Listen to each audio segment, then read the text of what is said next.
Weren't we all a lot happier before social media existed? Is social media stripping us of our basic humanity, stunting our intellect, making us depressed, and irreparably damaging personal relationships? One of Facebook's earliest executives dropped a bombshell when he admitted that social media was programming its users and destroying the fabric of society. I feel tremendous guilt.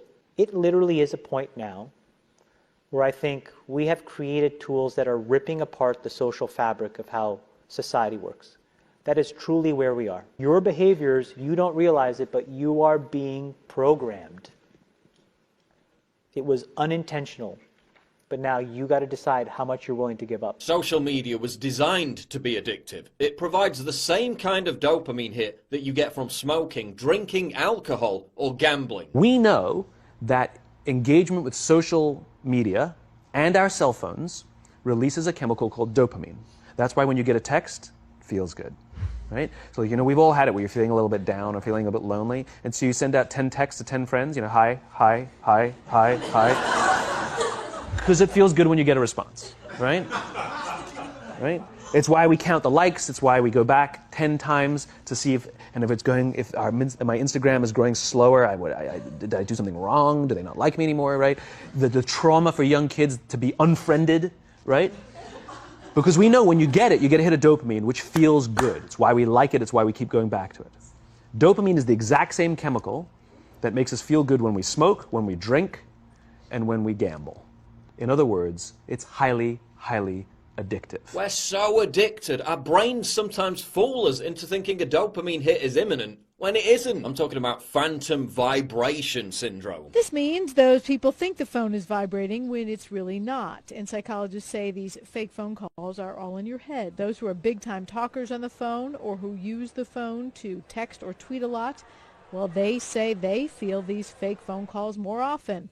And so do people who are anxious or insecure. Next time you're in a car driving down a busy street, look out the window. Notice how many young people have their heads buried in their phones. Even in an environment where there are potential threats, obstacles, and things of interest to observe and absorb, they still can't tear themselves away. This addiction has overridden their basic survival mechanism of being aware of their surroundings in an open environment. That's how addicted they are. I mean, look at the one on the right. Do you have to make faces when you take selfies? Wait, one more now. Oh, there you go. Better angle. Oh, check it. Did that come out okay? That's the best one of the 300 pictures I've taken of myself today. Every girl in the picture is locked into her phone. Oh, Lord. Every single one is dialed in. Welcome to parenting in 2015. They're all just completely transfixed by the technology. Why are millennials particularly vulnerable to social media addiction? Because their parents and daycare instilled in them an endless, desperate compulsion for validation. This is the me generation. This is the generation with the lowest self-esteem ever. Hence the constant need for reassurance that they exist. What fulfills that need? Social media. This is a generation whose natural coping mechanisms are so eroded, they've adopted rampant narcissism as a form of stress relief. Where is that narcissism most rewarded?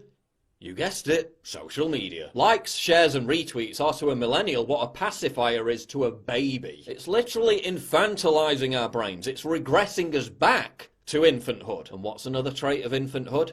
Short attention spans. Our attention spans have been decimated by social media. We're kept in a perpetual state of distraction and disruption. This constant influx of new information prevents our brains from being able to process that info and send it into long-term memory. Do you ever wonder why your memory seems so much worse than it used to be? If you're constantly distracted by new information, you can't devote the required attentiveness to any one subject. So everything is just a superficial snapshot. Some of you probably got distracted 30 seconds into this video and started reading the comments. Our brains adapt physically to our changing environment. This is called neuroplasticity. Social media and the internet in general has rewired our brains to make us only capable of shallow thinking. Studies also show that the more distracted you are, the more difficult it is to feel empathy. Another casualty of social media. Social media also causes depression because people are seeing the carefully curated highlight reels of other people's amazingly interesting lives, then feeling inadequate and lonely when they compare it to their own. An added irony is that while millennials use social media to alleviate their stress, it's actually causing them more stress. The University of Queensland study found that quitting Facebook for just 5 days led to a noticeable drop in cortisol levels. Social media can also be blamed for the obsession with identity politics that's tearing apart the fabric of civil discourse. Real-world experience forms rounded characters. Social media draws us away from the real world. This vacuum of real-world experience causes confusion and identity crisis. Hence, 75 different genders. There's even a link between the rise in smartphone and social media use and the emergence of college campus snowflakes. It short-circuits the brain, and we're starting to find that it has actual cognitive consequences, one of them being this sort of pervasive background hum of anxiety. Now, the canary in the coal mine for this issue is actually college campuses. If you talk to mental health experts on college campuses, they'll tell you, along with the rise of ubiquitous smartphone use and social media use among the students on the campus came an explosion of anxiety-related disorders.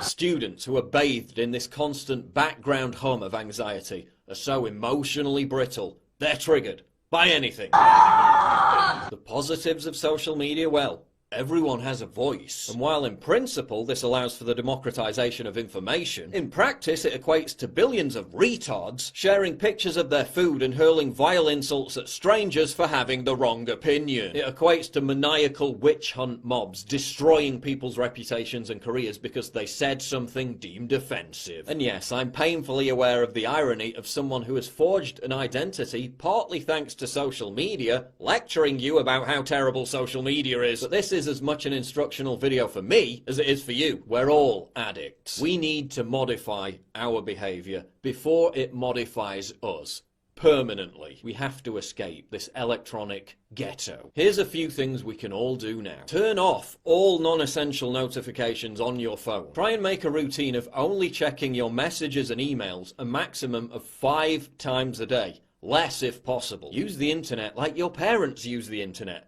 Go on there to do what you intend to do, then get off. Don't get distracted by 100 different strands. Don't surf the web. Try and be disciplined. Respect the value of your own time. Don't charge your phone next to your bed. Don't be pressured to check all the messages on all your accounts as soon as you wake up. Leave your phone in a different room to the one you're in at every opportunity. And if it's not absolutely essential for your career, just get off social media entirely. There's no point in being a public figure if you don't get any of the benefits of being a public figure. If you implement these changes, and I've got to implement them too, you'll be far happier, more productive, and a better person to be around. You'll be free of the background hum of anxiety and depression that social media perpetuates. 2018 is being described by some as the year of the neo-Luddite. An underground backlash against technology is brewing. More people than ever are beginning to feel that technological progress is not always beneficial. Violent anti-tech attacks are increasing. According to American philosopher John Zazan, something is going on. Zazan was a controversial supporter of the ideology of Ted Kaczynski, the Unabomber, although he condemned his actions. Kaczynski thought technological change had destabilized society, made life unfulfilling, and caused massive psychological suffering. While Kaczynski's response was deplorable, you'd be hard-pressed to deny that some of his fears have been realized. Professor Zerzan thinks the emergence of another Unabomber is inevitable. Others even fear the rise of Luddite terror groups to rival Islamic jihadists. But before we allow fringe extremists to fill the void, we need to reassert control over our impulses, our emotions, and the very structure of our brains. Social media is turning us into addicts, and it's time to change our habits before we all become hopeless junkies. Please click the big red button to subscribe. It really helps me when you do that. And click the bell to allow notifications so you never miss a